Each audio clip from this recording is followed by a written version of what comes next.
મજબૂત શરૂઆત પછી બજારમાં દબાણ. નિફ્ટી તેના ઉપલા સ્તરેથી લગભગ 70 પોઈન્ટ ઘટીને 25,600ની નજીક. HDFC bank, ICICI bank, Hindalco અને ગ્રાસિમ એ દબાણ વધાર્યો.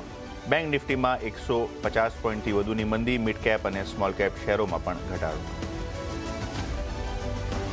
ઓટો, ઓઇલ એન્ડ ગેસ શેરોમાં સૌથી વધારે તેજી. બંને ઇન્ડેક્સમાં લગભગ 1%ની તેજી. સરકારી બેંક્સ, એફએમસીજી સ્ટોક્સમાં ખરીદારી, પરંતુ ડિફેન્સ, મેટલ, કેપિટલ માર્કેટ શેરોમાં દબાણ.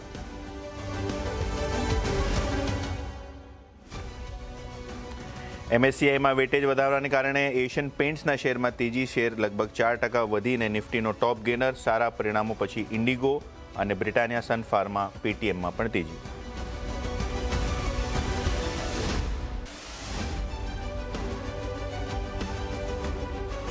બીજા ક્વાર્ટરના મજબૂત પરિણામોના કારણે એસ્ટ્રેલના શેરોમાં લગભગ 4% વધીને નિફ્ટીનો બન્યો ટોપ ગેનર. બીજા ક્વાર્ટર પછી બ્લુ સ્ટાર અને નોવામા વેલ્થમાં પણ ખરીદારી, પરંતુ ડિલિવરી, ગ્રાસિમ, ઇન્ડિયન હોટેલ્સ, કેનમાં નબળાઈ.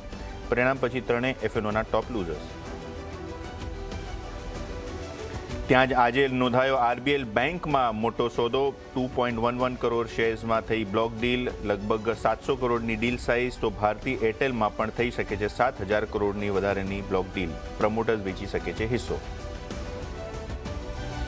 નિફ્ટીની કંપનીઓમાં આજે આવશે અપોલો હોસ્પિટલના પરિણામ. તો વાયદા માર્કેટમાં એવીબી, ચોલા ફાઇનાન્સ, લુપિન, ગોદરેજ પ્રોપર્ટી સહિત 14 કંપનીના આવશે પરિણામ.